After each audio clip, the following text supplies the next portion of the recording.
All right, and we'll move on to our final topic of infrastructure and financing. And so this question will be directed at John, Rick, and Andrew. And the question is, how can states and providers overcome the challenges related to infrastructure and financing to effectively implement the 80/20 provision, while ensuring that both workers receive fair compensation, care quality remains high, and agencies can cover the additional operating costs? So we'll start with you, John.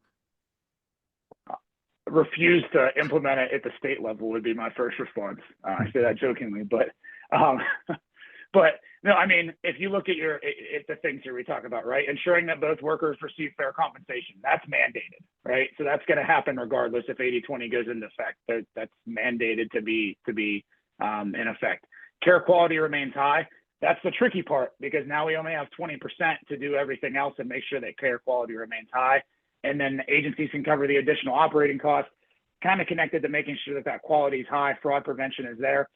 So I think state level, states need to either offer different exceptions. If there's an exception that can be made to the 80/20 rule, that states are able to make exceptions to what is excluded from that 20%.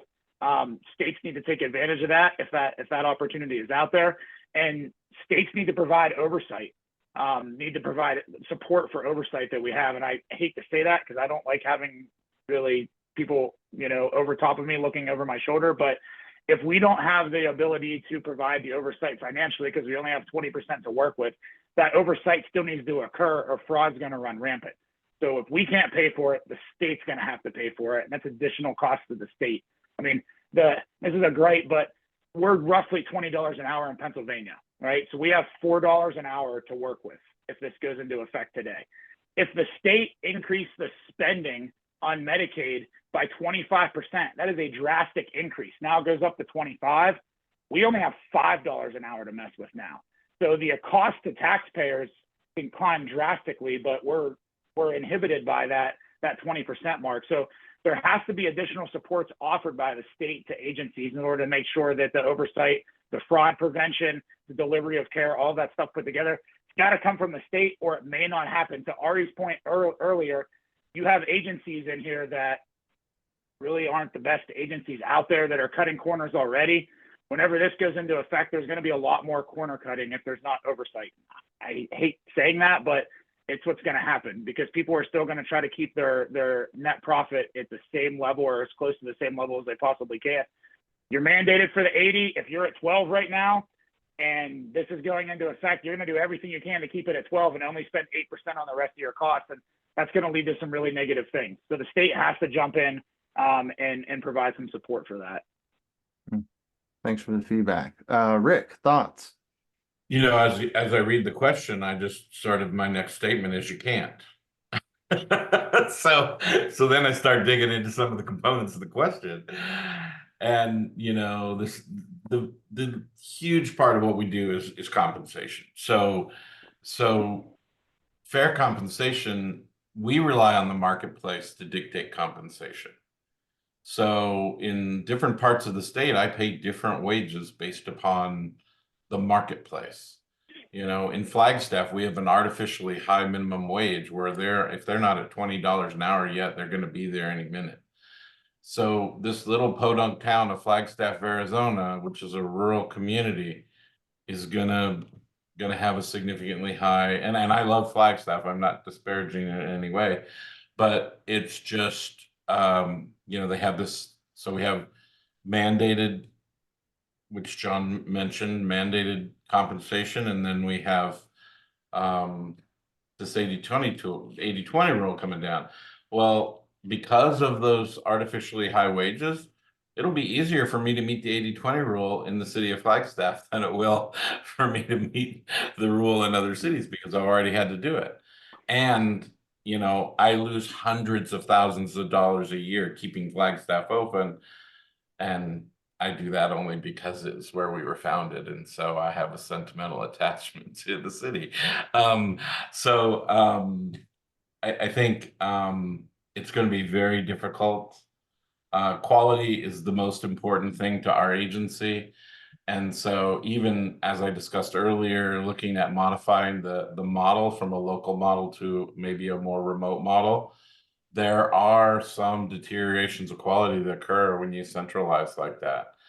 And I'm just struggling with internally my own integrity, trying to figure out how do I hold on to all of these quality components from a more remote way. And that's going to demand technology, significant technology. And, you know, we rely on our software to tell us where our caregiver is during the whole shift. And so we know if they're not there at the customer's home. We know if you marked that you were giving somebody a shower, but you were really at Walmart. We can tell those things. So some of the quality components we can address through technology, but nothing beats having a real human being in your community. So I'm concerned. I'm concerned. We'll make it happen because that's what we're committed to. But I don't know. I agree with Jeff. It's 100% going to change. Mhm. I don't know how much of it's going to change, but there's 100% that something will change. Sorry, Ari, I can't go with the No, nice. listen, it sounds like you'll take my 20-1 odds as well. With $200 to win a bunch.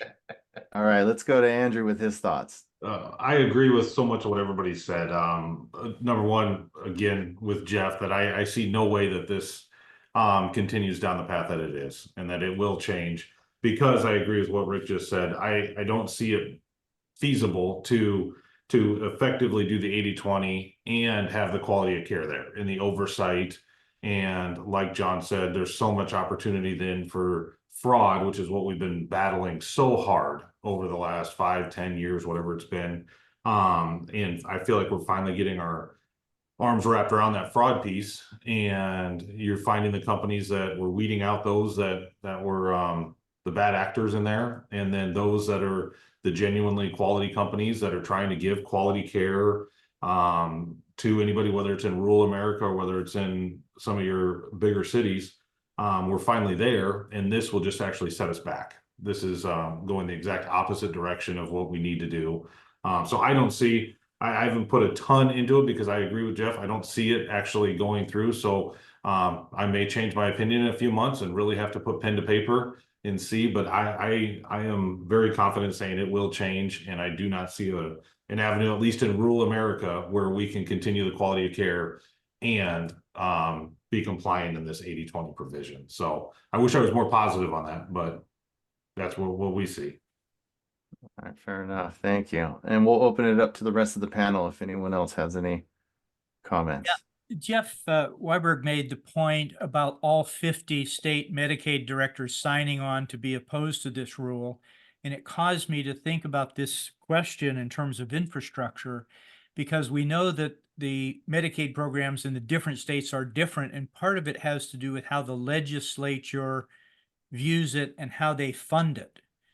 And I suspect these state Medicaid directors are opposed to it because they realize that they're going to have a lot more responsibility, but if the legislature doesn't step up and provide funding for staff to perform these activities, then things are going to fall through the cracks. And then we get back to the fraud kinds of issues. We get back to other issues around the logistics and infrastructure of making this thing happen. So I think it's going to be a real challenge for the people at the state level to implement this process. And I think we'll see some pushback there where state government goes to their member of Congress or their senator to look at legislative remedies for some of these issues. So it'll be very interesting to see what happens. Good feedback. Yeah, Aaron, Ari, Jeff, any feedback? Oh, sorry, Rick, go ahead. I was going to say it would certainly cause our advocacy efforts to strongly encourage the legislature to fully fund the actuarially sound rebate study that's been done, because at least if it's fully funded, 80% of a higher number is going to allow me to function better, fulfill more promises. All right, Jeff, Ari, Aaron. No other feedback. All right.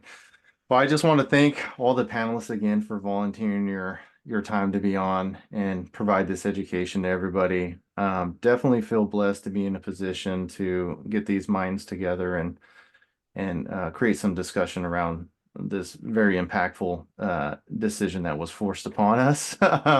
And you know, and really just starting those conversations by getting, you know, folks like yourself together to figure out ways to navigate through this. So again, I appreciate it. You know, here at the Home Care CEO Forum, we'll continue to, you know, look at the community, provide education, and be a service to others. That's really what this was about, was being able to provide education for those who have been reaching out and asking questions regarding this provision. So again, I appreciate the time. With that, is there anything for the good of the group before we hop off the call? See everyone in 2030, 6 years from now. Right. We'll bring this band back together for a reunion. We'll see where we're at. Fair enough. And All thank right. you, Jensen, for putting this all together. Thank you. I know a lot of work went into putting this together in a short period of time, so thank you for that. And Yeah, we definitely all the appreciate people your who have leadership. been on with us, participating and putting in your questions. Indeed. Thank you. Also, I want to thank the attendees.